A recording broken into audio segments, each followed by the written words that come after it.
सुंदरपुर के वनों में, हरे भरे जंगलों में सभी पक्षी मिलजुल कर रहा करते थे। हर प्रकार के पक्षी उस सुंदरपुर के हरे भरे जंगलों में रहा करते थे, चाहे वह टोनी चिड़िया हो या मिट्ठू तोता हो या गंजू कबूतर। हर प्रकार के पक्षी, चाहे गोई चिड़िया या निर्मला चिड़िया, सभी आपस में मिलकर रहा करते थे। वह कभी भी आपस में नहीं लड़ा करते थे, वह हमेशा उस जंगल में प्रेम पूर्वक रहा करते थे। घने वनों में टोनी चिड़िया रहा करती थी, जो कि व्यवहार में बहुत अच्छी थी। वह अपने दो बच्चों के साथ रहा करती थी, बबलू चिड़िया और बिजली चिड़िया के साथ। उसके बच्चे भी अच्छे थे, लेकिन आदत में बहुत शरारती थी। वह सारा दिन अपनी मम्मी टोनी को परेशान कर लिया करते थे। ज्यादा शरारत होने पर टोनी अपने बच्चों को कभी कभार डांट भी दिया करती थी। वही उसी जंगल में कल्लू कौआ और कल्लू कौवी भी रहा करते थे, जो कि बहुत चालाक और आदत में बहुत बेकार थे, व्यवहार में भी बहुत बेकार थे। उसे उस जंगल में किसी की भी नहीं बना करती थी, क्योंकि आजकल व्यवहार में बहुत बेकार थे। जब भी कोई पक्षी उनके पास आया करता था तो वह उसकी बुराई करते थे और बातों बातों में से लड़ाई कर लेते थे। इसी व्यवहार के कारण कोई भी पक्षी उसके पास आने से भी डरा करता था, क्योंकि वह बहुत चालाक और बहुत शैतान थी। एक समय की बात है, टोनी अपने बच्चों के संग अपने घर में थी और उसके बच्चे गेंद से खेल रहे होते हैं और टोनी घर की साफ सफाई कर रही होती है। बच्चे गेंद से खेलते रहते हैं। खेलते खेलते बहुत देर हो गई थी। खेलते खेलते उन्हें भूख लगने लगती है। मम्मी मम्मी, खेलते खेलते हम थक चुके हैं। मुझे बहुत तेज भूख लग रही है और भूख के मारे पेट में चूहे कूदते जा रहे हैं। अब मुझसे यह भूख बर्दाश्त नहीं हो रही है। हाँ मम्मी हाँ, अब यह भूख तो मुझसे भी बर्दाश्त नहीं हो रही है। मुझे भी खेलते खेलते बहुत तेज भूख लग रही है। मेरे पेट में भी बहुत तेज चूहे कूद रहे हैं। हाँ मम्मी हाँ, अब तुम खाने के लिए कुछ बना दो, मुझे तो अब यह भूख बर्दाश्त नहीं हो रही है। बच्चों, घर में तो सारा दाना पानी खत्म हो चुका है। घर में तो खाने के लिए अब कुछ भी नहीं बचा है। बच्चों तुम रुको, मैं कुछ करती हूँ, तुम परेशान मत हो। मैं घर से बाहर जाकर तुम्हारे लिए खाने की व्यवस्था करती। तुम घर से बाहर मत जाना, बाहर बहुत खतरा है। घर में ही रहना। जब मैं तुम्हारे लिए खाना लेकर आ जाऊँ फिर मैं तुम्हारे लिए खाना लेकर आ जाऊँ। हाँ मम्मी हाँ, जाओ खाने पानी की व्यवस्था कर। हम घर में ही रहेंगे और घर से बाहर नहीं जाएंगे। फिर वह खाना पानी लेने घर से बाहर चले जाती है। फिर वह हर जगह खाना पानी तलाश करने लगती है। हर जगह जंगल में दाना ढूंढने लगती है, लेकिन उसे कहीं भी दाना नहीं दिखता है। फिर वह बेचैन हो जाती है और बोलती है, अगर मैंने दाने पानी की तलाश नहीं की तो मेरे बच्चे भूख के द्वारे और पड़ जाएंगे। तू वहीं से जा रहा, वह देखता है तुम्हें तो बहुत ज्यादा उदास है। यह देख वह उसके पास चले जाता है। तुम इतनी उदास क्यों हो? तुम्हें क्या हुआ है? मुझे भी बताओ। मैं बहुत परेशान, मुझे कहीं भी दाना पानी नहीं मिल पा रहा है। खाना और दाना पानी न मिलने की वजह से मेरे बच्चे बहुत ज्यादा बीमार पड़ गए हैं। मैं उनके लिए भोजन की व्यवस्था नहीं कर पा रही। तुम परेशान मत हो, तुम्हें मुझे पता है अपने बच्चों के लिए दाने पानी की व्यवस्था कैसे कर पाओगी।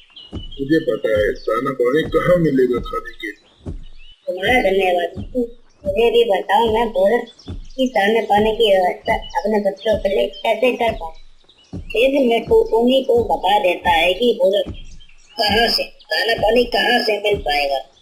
सतरंगी चिड़िया के यहाँ फलों का पेड़ है, वहाँ फल उगते हैं, उस पेड़ पर सेब उगते हैं। अगर हम उस सतरंगी चिड़िया से मदद मांगेंगे तो वह हमारी मदद अवश्य करेगी। तुम्हें पक्का पता है ना, सतरंगी चिड़िया हमारी मदद अवश्य करेगी। आज तुम्हें मैं जानता हूँ, अगर हम उस सतरंगी चिड़िया से मदद मांगेंगे तो वह अवश्य हमारी सहायता करेगी। चलो हम चलते हैं, वो फल लेने। मैं भी तुम्हारी सहायता करूँगा। तुम्हारे बच्चे ज्यादा भूखे हैं तथा भूखे रहने की वजह से बीमार हो गए। हाँ मट्टू भाई, चलो हम चलते हैं वो फल लेने। इसके लेने से इसके लेने के बाद मैं अपने बच्चों को भूख शांत कर पाऊंगी। फिर वह चले जाते हैं सतरंगी चुड़ैल के घर की ओर। उड़ते उड़ते वह सतरंगी चुड़ैल के घर की ओर चले जाते हैं। जब उड़ते उड़ते उसके घर पर पहुंच जाते हैं तथा वह यह देखते हैं कि सतरंगी घर के बाहर है और उसके पास एक छोटा सा पेड़ है जिसपे फल उग रखे हैं। फिर वह उसके पास चले जाते हैं। और मट्टू, मैं कैसे है ना वो, तुम बहुत बढ़िया आ रहे हो और सब बढ़िया है ना तुम्हारा? हाँ सतरंगी, वह सब बिल्कुल ठीक है। जंगल में कहीं भी दाना पानी नहीं मिल रहा है और टोनी के घर में दाना पानी खत्म हो चुका है। दाना पानी न मिलने की वजह से टोनी के बच्चे भूख के मारे परेशान हो रहे हैं। हाँ सतरंगी बहन, तू सही बोल रहा है। मेरे बच्चे बहुत ज्यादा भूखे हैं और भूख के मारे बीमार पड़ गए हैं।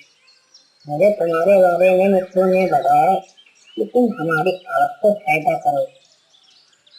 तुम परेशान मत हो, मिट्टू ने तुम्हें सही बताया है कि मैं तुम्हारी इस समस्या से अवश्य फायदा करूँ। अब तुम परेशान मत हो।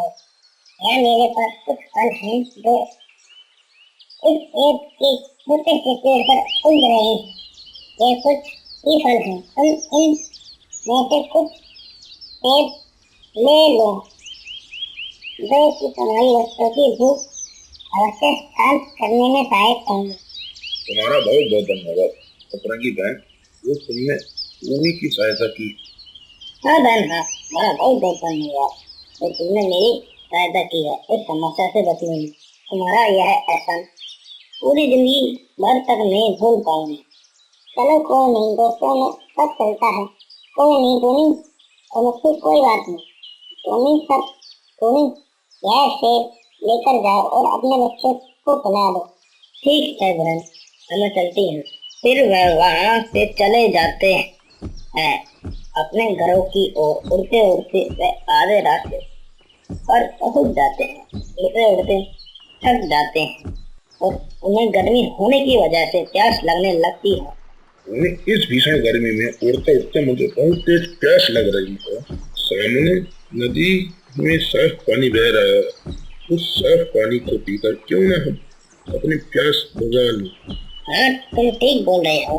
मैं थक गई हूँ और इस भीषण गर्मी में मुझे बहुत प्यास भी लग रही है। चलो हम उस नदी से साफ पानी पीकर अपनी प्यास बुझा लेते हैं और मैं भी अपने बच्चों के लिए पानी भर लूंगी क्योंकि वे भूखे व प्यासे दोनों होंगे। ठीक है, चलो फिर चलते हैं, अपनी प्यास बुझाने चलते।